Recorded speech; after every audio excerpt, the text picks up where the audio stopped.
नमस्कार, मैं Arjun Lal, assistant professor, government college Kishangarh. आज हम अनुबंध की परिभाषा और इसके आवश्यक तत्व या लक्षणों के बारे में डिटेल से आज की क्लास में अध्ययन करेंगे। बात करते हैं सबसे पहले परिचय, अनुबंध के परिचय के बारे में कि अनुबंध अधिनियम अन्य अधिनियमों से अधिक महत्वपूर्ण है। ये एक ऐसा अधिनियम है जो प्रत्येक मनुष्य के जीवन यापन के क्षेत्र में, प्रत्येक क्षेत्र में काम आता है। जन सामान्य इसको विधि के रूप से जानता है और समझता है या नहीं, लेकिन वास्तविक सत्य यह है कि प्रत्येक व्यक्ति प्रतिदिन अपने विभिन्न क्रियाकलापों के निष्पादन में अनुबंध अधिनियमों को नियमों को बार बार अपने काम में लाता है। प्रतिदिन हम अनेक प्रकार के ठहराव करते हैं, जैसे वस्तु खरीदना, बेचना, किसी वस्तु को किराए पर लेना, बस, टैक्सी, रेलगाड़ी, हवाई जहाज में यात्रा करना, सिनेमा देखना, ब्यूटी पार्लर जाना तथा अनेक एक प्रकार के ऐसे जितने भी कार्य करते हैं सभी अनुबंध ही है। इसके अतिरिक्त एक उपभोक्ता, व्यापारी के वकील, विद्यार्थी, प्राध्यापक या न्यायाधीश, श्रमिक, अधिकारी, गृहिणी, डॉक्टर, लेखक, खिलाड़ी, चार्टेड अकाउंटेंट व सामान्य व्यक्ति के लिए अनुबंध अधिनियम का ज्ञान होना अति आवश्यक है। बात करते हैं सबसे पहले हम अनुबंध के अर्थ के बारे में, मीनिंग ऑफ कॉन्ट्रैक्ट। अनुबंध शब्द की उत्पत्ति लैटिन भाषा के शब्द कॉन्ट्रैक्टम से हुई है, जिसका शाब्दिक अर्थ है आपस में मिलाना। बात करते हैं अनुबंध की परिभाषा के बारे में, तो सर विलियम एंसन के अनुसार अनुबंध से जो आशय बताया गया है वह दो या दो से अधिक व्यक्तियों के बीच किए गए ऐसे ठहराव से है जो राजनियम द्वारा परिवर्तनीय हो और जिसके द्वारा एक पक्षकार द्वारा दूसरे पक्षकार पर कुछ अधिकार प्राप्त करता है।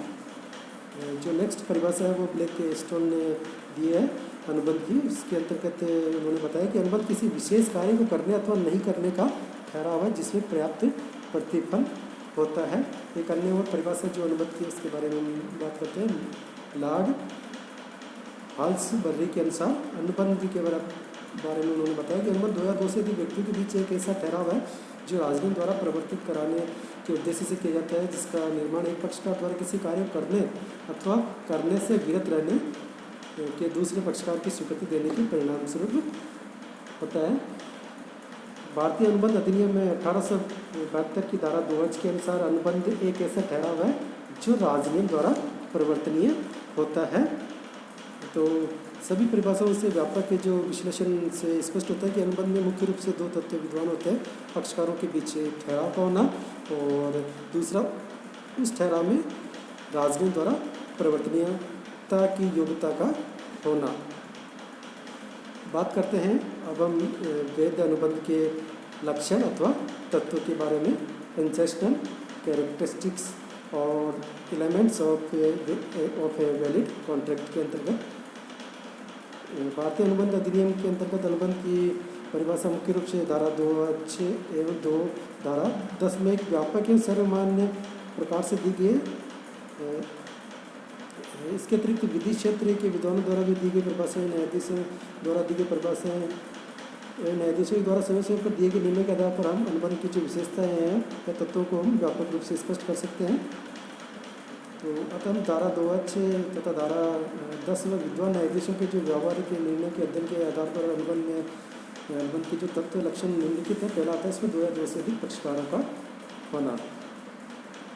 Minimum 2 and more parties. किसी भी वैध अनुबंध का प्रथम एवं आधारभूत लक्षण है कम से कम दो या अधिक पक्षकारों का होना। किसी भी वैध अनुबंध के निर्माण के लिए कम से कम दो पक्षकारों का होना इसलिए आवश्यक है क्योंकि एक पक्षकार प्रस्तावक या वचनदाता तथा दूसरा प्रस्तावित या वचनग्रहीता होता है।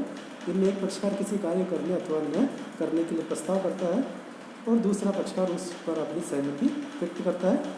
दूसरी जो विशेषता है अनुबंध की वह है ठहराव का होना, यानी कि प्रस्ताव एवं स्वीकृति। किसी भी वैध अनुबंध के निर्माण के लिए प्रथम एवं आधारभूत आवश्यकता है ठहराव का होना। एक अनुबंध एक पक्षकार के वैधानिक प्रस्ताव की स्वीकृति दूसरे पक्षकार द्वारा होनी चाहिए। अतः इस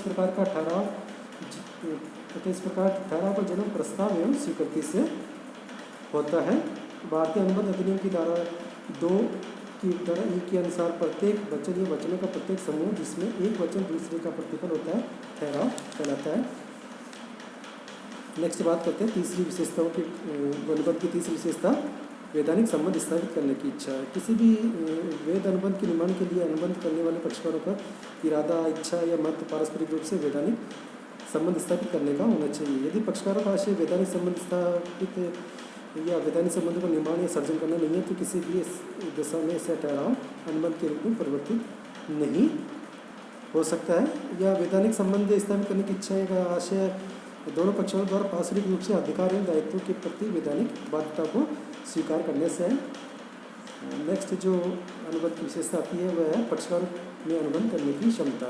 वेद अनुबंध के निर्माण के लिए पक्षकारों में अनुबंध करने की क्षमता होनी अनिवार्य है। भारतीय अनुबंध अधिनियम जो धारा 11 अनुसार वह व्यक्ति अनुबंध कर सकता है जो वयस्क आयु का हो, स्वस्थ मस्तिष्क का हो तथा जिसे किसी राजगीर द्वारा अनुबंध करने के अयोग्य घोषित न कर दिया गया हो। नेक्स्ट जो विशेषता आती है वो अनुबंध की बात है, वह है पक्षकारों में सहमति का होना या सहमति। वेद अनुबंध के निर्माण के लिए पक्षकारों की सहमति का होना अत्यावश्यक है। बिना सहमति के वेद अनुबंध का निर्माण संभव नहीं है। धारा 13 के अनुसार जब दो या दो से अधिक व्यक्ति एक ही बात पर एक ही भाव से सहमत हो तो उसे सहमति कहते हैं। नेक्स्ट जो अनुबंध की विशेषता आती है वह है पक्षकारों की स्वतंत्र सहमति। धारा 14 से धारा 22 तक वेद अनुबंध के निर्माण के लिए केवल सहमति का होना ही पर्याप्त नहीं है बल्कि सहमति का स्वतंत्र होना अनिवार्य है।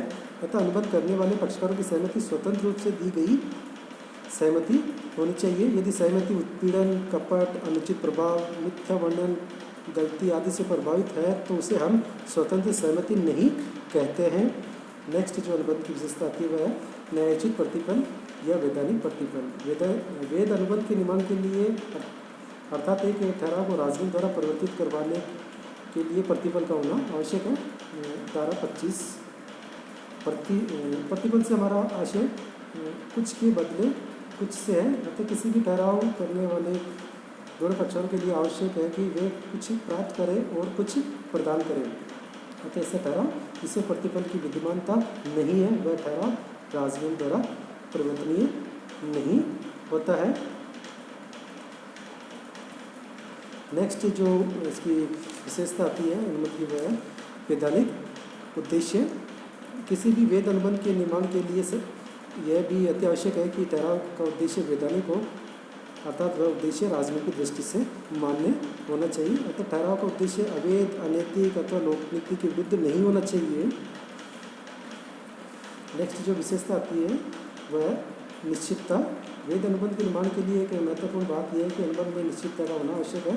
अतः ठहराव का अर्थ, शर्तें, मूल्य, मात्रा, सुपूर्ति का समय, स्थान, निष्पादन विधि, माल की प्रकृति आदि महत्वपूर्ण बातें निश्चित होनी चाहिए। यदि ठहराव की महत्वपूर्ण बातें अनिश्चित है, द्व्यर्थी है तो इसे ठहराव को राजगीर द्वारा परिवर्तित नहीं करवाया जा सकता है।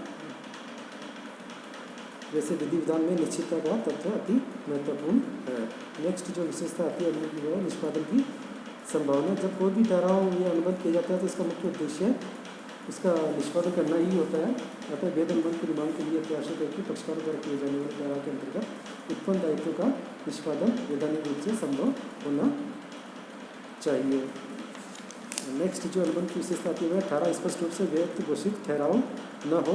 भारतीय अनुबंध अधिनियम की धारा 2G के अनुसार अनुबंध की वैधता के लिए आवश्यक है कि कोई भी ऐसा ठहराव न हो जो राजगीर द्वारा स्पष्ट रूप से व्यक्त घोषित कर दिया गया हो अर्थात व्यर्थ ठहराव राजगीर द्वारा परिवर्तनीय नहीं होते हैं। कुछ ठहराव ऐसे होते हैं जिन्हें समाज के हित में भारतीय अनुबंध में स्पष्ट रूप से व्यर्थ घोषित कर दिया गया है, जैसे अनुबंध करने की क्षमता न रखने वाले पक्षकारों द्वारा किए गए ठहराव। और अंतिम विशेषता आती है वैधानिक औपचारिकताओं का पालन। भारतीय अनुबंध अधिनियम की धारा 10 के अनुसार अनुबंध का लिखित साक्षी द्वारा प्रमाणित अथवा पंजीकृत होना आवश्यक नहीं है, लेकिन यदि किसी विशेष अधिनियम द्वारा ऐसा किया जाना आवश्यक हो तो अनुबंध लिखित, प्रमाणित एवं पंजीकृत होना चाहिए। यदि किसी विशेष अधिनियम के द्वारा ये निर्धारित विभिन्न वैधानिक औपचारिकता का पालन करना आवश्यक है तो वे सभी औपचारिकताएँ अर्थात अनुबंध लिखित, साक्षी द्वारा प्रमाणित और पंजीकृत होना आवश्यक है। अन्यथा बिना वैधानिक औपचारिकताओं के पालन किए बिना ठहराव राजगीर द्वारा परिवर्तनीय नहीं हो सकते हैं। तो ये थी अनुबंध की मुख्य रूप से जो विशेषताएं थी जो कि एक अनुबंध के अंतर्गत होना आवश्यक है, इसके अंतर्गत हमने आज इसके बारे में डिटेल से चर्चा की है। तो आज की क्लास में इतना ही। नेक्स्ट हम अगली क्लास में चर्चा करेंगे। Thank you.